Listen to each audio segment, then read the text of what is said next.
Mengelola file-file AI yang ukurannya super besar itu, jujur aja, salah satu tantangan paling pusing di dunia MLOps.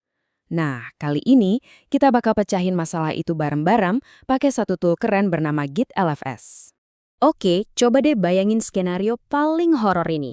Lagi asik-asik kerja, tiba-tiba laptop Anda crash. Rusak total. Pertanyaannya, model AI 350 MB yang udah Anda latih berhari-hari itu nasibnya gimana? Aman atau ya hilang selamanya?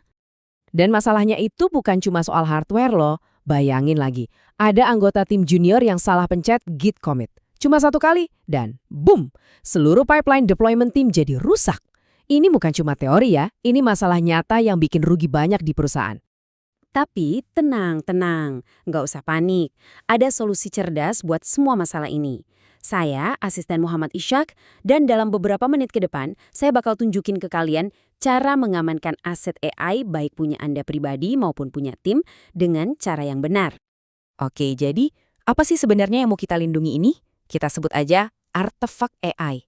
Ini bukan cuma kode ya, ini tuh hasil akhir dari semua kerja keras kita. Ibaratnya otaknya si model AI di file GGUF dan ingatannya di dalam dataset .parquet. Penting banget. Terus, kenapa Git yang biasa kita pakai nggak bisa diandelin buat ini? Gini, Git itu kan didesain buat ngelacak perubahan di file teks, kayak kode, baris per baris. Tapi begitu Anda kasih dia file raksasa 350 MB, dia langsung pusing. Git nggak dirancang buat itu. Malah, platform kayak GitHub bakal langsung nolak mentah-mentah file di atas 100 MB. Nah, disinilah pahlawan kita muncul. Git LFS, singkatan dari Large File Storage. Ini adalah sebuah ekstensi yang emang dibikin khusus buat nanganin file-file jumbo ini. Cara kerjanya gimana? Konsepnya tuh jenius banget. Jadi, daripada nyimpen file 350 MB itu di dalam riwayat Git, Git LFS ngegantiin file itu dengan file penunjuk. Ini file teks super kecil, ukurannya cuma sekitar 1 KB. Isinya semacam KTP atau ID unik yang nunjuk ke lokasi file aslinya yang disimpan di server lain. Cerdas kan? Biar benar-benar nempel di kepala, kita coba pakai analogi sederhana ya. Kita sebut aja analogi gudang dan traktor. Ini bakal bikin semuanya jadi jelas banget.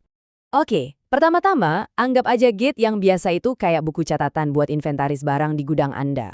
Nah, barang-barang kecil, misalnya kode Python kita, itu kita ibaratin kayak pensil atau pulpen. Anda bisa langsung tempelin aja kan di buku catatan? Gampang, nggak makan tempat. Tapi sekarang ceritanya Anda dapat barang baru. Bukan barang kecil, tapi traktor seberat 2 ton. Traktor ini adalah model AI kita. Pertanyaannya, apa bisa Anda masukin traktor segede itu ke dalam buku catatan? Ya nggak mungkin kan? Nah, disinilah Git LFS beraksi. Dia nggak maksa si traktor masuk ke buku, tapi traktornya diparkir di garasi khusus yang aman. Terus, di buku catatan Anda cukup ditempel selembar karcis. Jadi, buku catatannya tetap tipis dan enteng, tapi Anda tahu persis di mana traktornya. Simple. Oke, cukup teorinya. Sekarang waktunya kita kotorin tangan. Yuk, kita coba langsung konfigurasi ini di proyek kita. Prosesnya simple kok, cuma ada 4 langkah utama. Pertama kita instalasi, terus kita tentuin tipe file mana yang mau dilacak.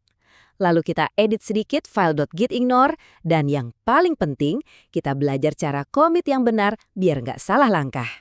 Langkah pertama, gampang banget. Cukup buka terminal Anda, terus ketik git lfs install.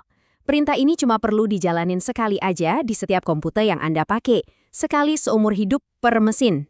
Selanjutnya, kita perlu kasih tahu LFS file mana aja sih yang harus diawasin. Dengan perintah git lfs track, kita seolah-olah bilang, "Hey LFS, semua file yang akhirannya .jjaff dan .parquet itu traktor ya, tolong kamu yang urus." Nah, perintah ini nanti bakal otomatis bikin satu file penting bernama .gitAttributes. Langkah ketiga, kita buka file .gitignore kita. Biasanya kan kita ngeblokir folder models/dan data/ biar nggak keupload. Nah sekarang kita hapus baris-baris itu. Kenapa?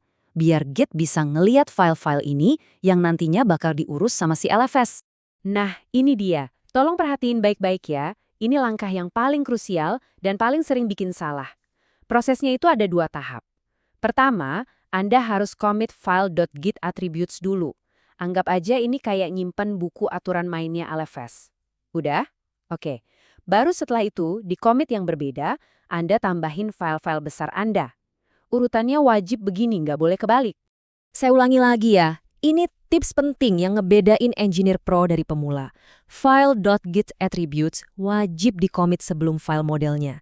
Kenapa sih? Karena kalau kebalik, file 350 MB itu udah keburu terekam di sejarah Git Anda. Repositori Anda bakal jadi super lambat buat diklon dan ukurannya bengkak selamanya. Dalam prakteknya, pasti ada aja masalah. Gini cara ngatasin yang paling umum. Kalau muncul error file size limit, itu artinya Anda lupa jalanin Git LFS track. Kalau upload failed, kemungkinan besar kuota LFS di GitHub Anda habis, coba cek billing. Dan, kalau teman setim Anda ngeklon tapi filenya cuma 1 KB, itu tandanya dia belum install LFS. Suruh dia jalanin Git LFS install. Oke, kita udah ngelewatin banyak hal barusan.